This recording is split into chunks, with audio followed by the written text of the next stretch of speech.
Hi viewers, இன்னைக்கு ஒரு evening vlog தான் வந்து பார்க்க போறேன். இன்னைக்கு ஈவினிங் வந்து 4:30 போலவே ஒர்க் ஸ்டார்ட் பண்ணியாச்சு. ராகி தோசை தான் வந்து செய்ய போறேன். ராகி தோசை வந்து நான் நாட்டு சக்கரை போட்டு தான் வந்து செய்யறேன். பக்கத்துலேயே வந்து பாலம் வச்சுட்டேன். ராகி தோசை செய்யும் போது வெல்லம் சக்கரை இது ரெண்டுமே ஆட் பண்ணும்போது தோசை வந்து சரியா வராது. எல்லாமே வந்து அப்படியே சவாலே ஒட்டிக்கிடும். ரொம்ப கஷ்டமா இருக்கும் எடுக்கிறதுக்கே. ஆனா நாட்டு சக்கரை சேர்த்து செய்யுங்க. நாட்டு சக்கரை சேர்த்து செய்யும் போது அந்த மாதிரி எல்லாம் எதுவுமே வந்து ஒட்டாம நல்லா வந்துடும். நார்மலா நம்ம தோசை எப்படி செய்யறோமோ அதே போலவே வந்துடும். நாட்டு சக்கரை சேர்க்கும் போது டேஸ்ட் கொஞ்சம் கம்மியா தெரியும். அப்ப வந்து நீங்க இன்னும் கொஞ்சம் நாட்டு சக்கரை ஆட் பண்ணிக்கோங்க. நல்ல இனிப்பு வந்துடும். டேஸ்ட் வைஸ் சூப்பரா வரும். தோசை செய்யறதுக்கும் ரொம்ப ஈஸியா இருக்கும். நெக்ஸ்ட் வந்து பாத்தீங்கன்னா அப்படியே வந்து நைட்டு டின்னருக்கு வந்து ரெடி பண்ணியாச்சு. பச்சை பட்டாணி குருமா தான் வந்து வைக்கலாம்னு சொல்லிட்டு செஞ்சிருக்கோம். தேங்காய் எதுவும் ஆட் பண்ணல.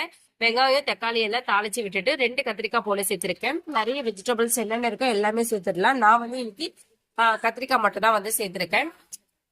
எப்பவும் போல மாவு வந்து ஒரு அரை மணி நேரத்துக்கு முன்னாடியே வந்து கரைச்சி வச்சுட்டேன்.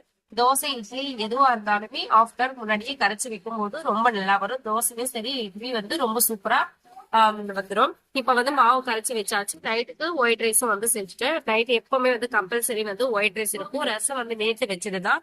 இன்னைக்கு வரைக்கும் ரசம் சரியா போயிடும். நாளைக்கு வந்து புதுசா தான் வந்து வைக்கணும். கம்பல்சரி ரசம் இருக்கும். ஒரு நாள் வச்சுட்டோம்னா அதவே வந்து ஒரு 2 days வந்து யூஸ் பண்ணிப்பேன்.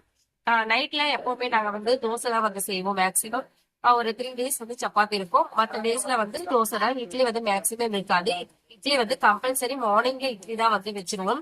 ஏன்னா மார்னிங் டைம்ல வந்து பூரி தோசை எதுவுமே வந்து சாப்பிட்டு போக மாட்டாங்க. ஆஃபீஸ்க்கு ஸ்கூலுக்கு போறதுனால வந்து பொங்கல் இது எல்லாமே வந்து அவாய்ட் பண்ணிடுவாங்க. இட்லி தான் வந்து நல்ல ஃபுட்டா வந்து நாங்க மார்னிங் எப்பவுமே எடுக்கிறது.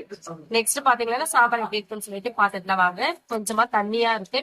1 டேபிள் ஸ்பூன் போல கடலை மாவு சேர்த்துக்கலாம். கரைச்சிட்டு நல்லா சேர்த்து விட்டுட்டு ஒரு 10 நிமிஷம் போல நல்லா ஹை ஃபிளேம்ல வச்சு கொதிக்க விடுங்க. சாம்பார் வந்து ரெடி ஆயிடும். இந்த கன்சிஸ்டன்சிக்கே வந்ததும் அடுப்பு ஆஃப் பண்ணிட்டீங்க. ரொம்ப சாம்பார் வந்து டேஸ்ட் வைஸ் ரொம்ப சூப்பரா இருக்கும். கடலை மாவு ஊத்தும் போது நல்லா வந்து டேஸ்ட் கொடுக்கும். இன்னைக்கு எங்களோட நைட் டின்னர் பாத்தீங்கன்னா தோசையும் பச்சை பட்டாணி குருமா ஒயிட் ரைஸ் ரசம் கொஞ்சமா வந்து சிக்கன் 65 இருக்கு. ஒரு 65 வந்து கடையில வாங்கினதுதான்.